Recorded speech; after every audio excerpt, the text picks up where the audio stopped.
ये कहानी कुमारी लड़की और एक कुत्ते की है। कैसे लड़की ने कुत्ते से अपने अंदर की प्यास बुझाती है और संभोग के कारण कुत्ते से आदमी कैसे बन जाता है, किया है।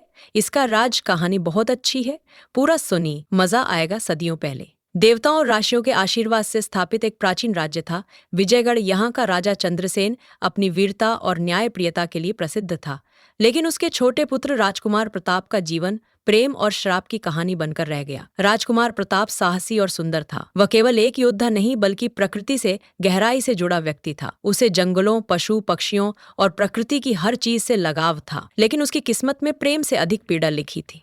एक दिन जब प्रताप शिकार पर निकला, उसने जंगल में एक रहस्यमयी स्त्री को देखा। उसकी आंखें गहरी, स्वर मोहक और रूप अद्भुत था। बहुत ही कामुकता से भरी जादूगरनी मायाविनी जो प्रताप की सुंदरता पर मोहित हो गई। उसने प्रताप को अपने साथ सोने के लिए बोला था, लेकिन प्रताप ने उसकी प्रस्ताव को ठुकरा दिया। अंदर की आग से जलती हुई अपमानित मायाविनी ने श्राप दिया, तुम्हारा मानवीय रूप छीन जाएगा और तुम उस रूप में तब तक रहोगी जब तक कोई कुमारी लड़की अपनी इच्छा से तुम्हारे साथ संभोग करके तुम्हारे श्राप को तोड़ न दे। और फिर एक भयावह रोशनी के साथ प्रताप एक काले कुत्ते में बदल गया। शताब्दियों बाद एक छोटे से गांव में दिव्या नाम की लड़की रहती थी। उसकी माँ बचपन में ही चल बसी थी और पिता भी एक दुर्घटना में मारे गए थे। गांव वालों को वह मनहूस लगती थी, इसलिए उसे हमेशा तिरस्कार सहना पड़ा। परंतु दिव्या का मन कोमल था। वह प्रकृति और पशुओं से प्रेम करती थी। एक दिन उसे जंगल में एक काला कुत्ता मिला जो किसी रहस्यमय प्राणी जैसा प्रतीत हो रहा था। उसकी आंखें आम कुत्तों जैसी नहीं बल्कि किसी गहरे रहस्य से भरी हुई थी। दिव्या ने उसे शौर्य नाम दिया और उसे अपने साथ ले आई। शौर्य उसकी हर समय रक्षा करता और गांव के लोगों से दूर रखता। गांव में एक दिन मेला लगा। दिव्या भी वहां गई, लेकिन लौटते समय कुछ बदमाशों ने उसे घेर लिया। जब वे उस पर हमला करने वाले थे, तभी झाड़ियों से शौर्य छलांग लगाकर उनके ऊपर टूट पड़ा। बदमाशों ने कभी किसी कुत्ते को इतनी ताकत और क्रोध में नहीं देखा था। उसकी आंखें जल रही थीं, जैसे वो कोई साधारण पशु न होकर कोई दैवीय शक्ति हो। डरी हुई दिव्या ने शौर्य को गले लगा लिया और रो पड़ी, क्लॉस। और दिव्या ने भावुक होकर कुत्ता के साथ अपनी अंदर की आग मिठाई। उस रात जब वह सोने गई तो उसने सपना देखा, एक सुंदर राजकुमार एक गहरे जंगल में कैद है। कोई स्त्री ही उसे मुक्त कर सकती है। जब दिव्या जागी तो उसे कुछ अलग महसूस हुआ, क्नॉइस, लेकिन वह इस संकेत को समझ नहीं सकी। कुछ महीनों बाद दिव्या ने महसूस किया कि उसके शरीर में परिवर्तन हो रहा है। धीरे धीरे उसकी तबीयत बिगड़ने लगी और फिर गांव वालों को पता चला कि वह गर्भवती है। सभी स्तब्ध रह गए। दिव्या ने कभी किसी पुरुष को छुआ तक नहीं था। क्नॉइस, फिर भी यह चमत्कार कैसे हुआ? गांव वालों ने उसे डायन कहना शुरू कर दिया। वे कहते यह कोई श्राप है या किसी आत्मा का खेल। लेकिन दिव्या जानती थी कि यह कोई श्राप नहीं, ये दिव्या ने कुत्ता के साथ किया। कर्म का फल है। जब दिव्या का प्रसव समय आया क्नॉइस, तो गांव वालों ने उसे बहिष्कृत कर दिया। कोई उसकी सहायता के लिए तैयार नहीं था। दिव्या ने जंगल की शरण ली और वहीं अपने बच्चे को जन्म दिया। जैसे ही बच्चे का जन्म हुआ, जंगल में एक विचित्र ऊर्जा फैल गई, हवाएं तेज हो गई और वातावरण बदलने लगा। तभी शौर्य, जो अब तक केवल एक कुत्ता था, पीड़ा में कराने लगा। उसके शरीर में कंपन हुआ और उसकी आकृति बदलने लगी। कुछ ही क्षणों में वह एक सुंदर और शक्तिशाली योद्धा में बदल गया। उस युवक ने दिव्या को सब कुछ बताया।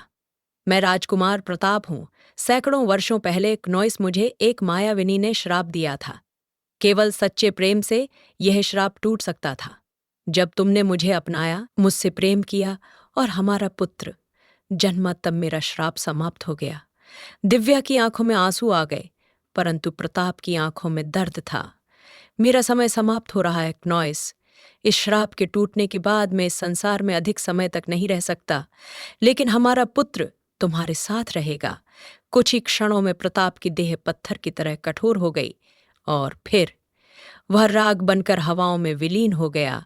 दिव्या ने प्रताप की निशानी को गले से लगा लिया। वह जानती थी कि अब उसका जीवन पूरी तरह बदल चुका है।